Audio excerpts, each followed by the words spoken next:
So what I have here is the first real color ink tablet on the market. I say real because instead of using an RGB layer on top of the screen, like E-Ink Kaleido does, this E-Ink Gallery 3 display uses microcapsules to generate colors. Very much like any traditional e-reader is doing it. More on that in a second. Bigme wasn't ready to send me a review unit just yet because they were still working on the device. So I just bought it myself because they can't stop me from doing that, right? Right? Which begs the question, if a device isn't ready to be reviewed, is it ready to be sold? So if anything, that got me even more curious about the technology in general and the device specifically. Well, I got the Bigme Galy yesterday and want to share my very first impressions of this very special ink device, which I'll follow up with a full review and comparisons with other devices in the next couple of weeks. Make sure to subscribe to not miss that. The Bigme Galy was crowdfunded via Kickstarter and initially scheduled to be shipped in the beginning of March. From a quick look in the comment section of the campaign, it looks like Bigme is still sending those devices out to backers at this point, which to be fair doesn't seem to be Bigme's fault, because one of the other E-Ink Gallery 3's customers is Pocketbook, and they updated their Viva announcement on their website with a notification that there are supply problems resulting in a delay of their announced Gallery 3 e-reader. So it looks like Bigme isn't getting as many displays as they initially hoped, and I suspect they are producing the Galy only in very small quantities. They started to sell the Galy in their online store, however, with a hefty price tag of $700 US. That's an insane amount of money for an 8-inch ink device, if you ask me. But of course, you're getting the latest ink color technology, which nobody else is using at this point. The way it works is basically the same as any black and white e-reader does, which is aligning microcapsules in the display to generate an image on the screen. But instead of just having two colors, black and white, it uses 4: cyan, magenta, yellow, and white. Those colors are mixed to create pretty much any color you'd like. Same as regular E-Ink, Gallery 3 is reflective, so it doesn't have a backlight. Instead, it is front-lit, like a Kindle, and reflects the incoming light. Which directly brings me to my first observation of this new screen. Because there isn't an additional RGB layer on top of the ink screen, the background of the screen is lighter than an E-Ink Kaleido display. The latest Kaleido 3 technology on the Boox Ultra C is noticeably darker when not using the inbuilt front light. Gallery 3 is still not as light as regular black and white screens, but there's a clear difference between it and Kaleido technology. So it sits somewhere in between regular E-Ink and Kaleido in terms of background brightness. And since that RGB layer is missing, even when looking very closely, you can't see that typical dot matrix you can see on a Kaleido screen. So that's definitely a welcome change, even though, and I said this in my Boox Ultra C video last time, that effect isn't a problem for Kaleido 3 anymore, as far as I'm concerned. But it's still a small advantage for the Gallery 3 screen when using the built-in front lights. The brightness difference between Gallery 3 and Kaleido 3 disappears for the most part. The Gallery 3 screen on the Bigme Galy looks a bit more saturated though, which I'll compare more closely in a dedicated comparison video. So that's a nice first impression of the color technology itself as far as I'm concerned. What's a bit worse, however, is color fidelity in my opinion, because the Gallery 3 screen does have a slight reddish tint to it.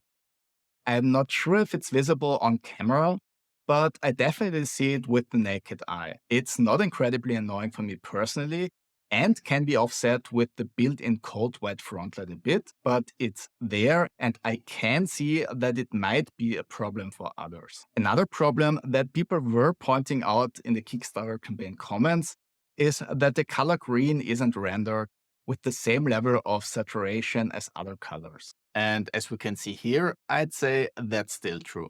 The reason why color ink took so long to be consumer ready is because of the slow screen refresh. E-Ink Gallery 3 made a huge jump in that regard and is able to refresh a color image in around 500 milliseconds, rather than the 10 to 25 seconds the first color ink screens needed. To give you a rough comparison, I dusted off my old Sony e-reader just to show you how those early ink devices actually were doing 15 years ago. Look at that cover with the built-in front light because e-readers didn't have those at the time. That's actually how I started reading on ink devices all those years ago, and which is basically the reason why I'm making those videos today.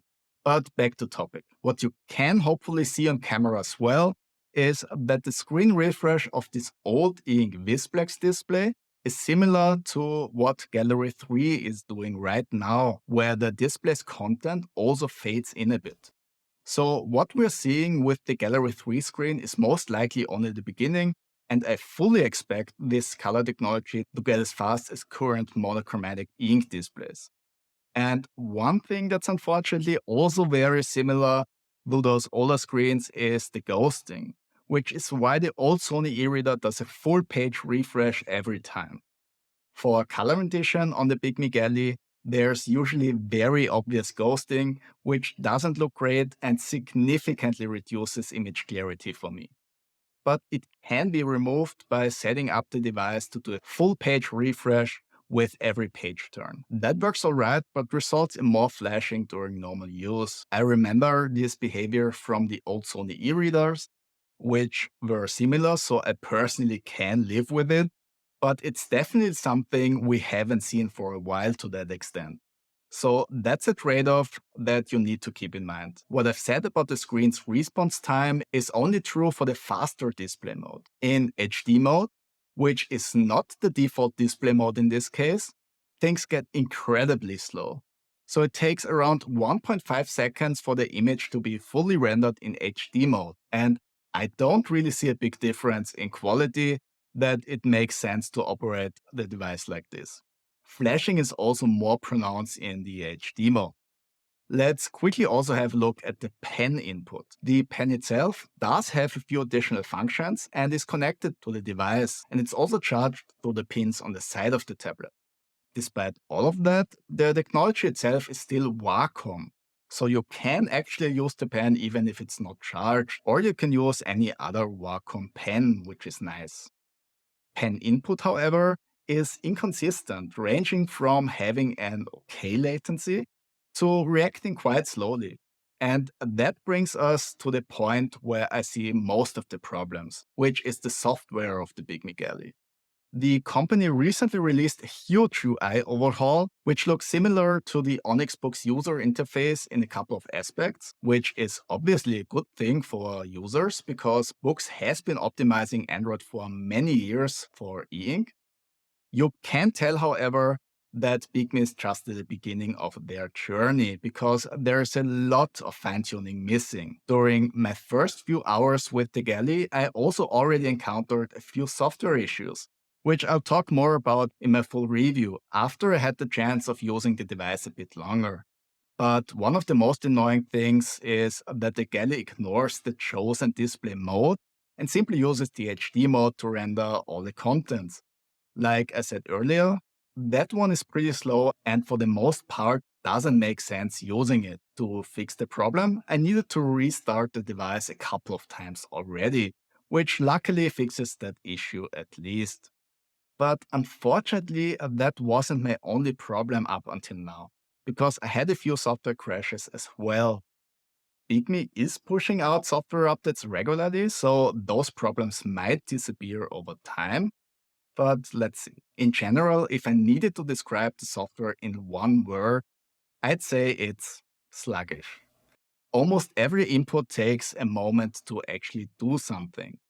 Pulling down the control center, opening the options, or simply turning a page can be really frustrating and annoying at times because sometimes, not always, I just don't know if that input was recognized or not because nothing is happening. And when I follow up by doing it again, it suddenly reacts to both inputs, which is not what I wanted. It's mostly the inconsistency which makes this a problem for me. I'm not sure if the software or the Gallery 3 screen is responsible for this behavior or both, But I know this is my biggest annoyance at this point. I can get over the slight red tint of the screen, the ghosting, and the generally slower page refresh, but I can't tolerate these software issues. But I think it's always important to keep in mind that ink is not a fast display technology to begin with, and to be ready to compromise at certain points. But I'm honestly a bit underwhelmed at the Bigme Galy right now. That's not to say that it doesn't get better over time, but even from my first impressions, I'd recommend the Galy only to very patient die-hard e-ink fans who have the extra money to spare, are willing to compromise, and don't intend to use it as their main reading device. I take a much closer look at everything in my full review so you get a better idea of the pros and cons of the device as a whole. So that's it with my first impressions of the very first E-Ink Gallery 3 tablet. Let us know in the comments below what you think about it and what I should have a closer look at in the full review as well. To not miss it, please like and subscribe to also help me out with the YouTube algorithm. Thanks for your time watching and see you on the next one.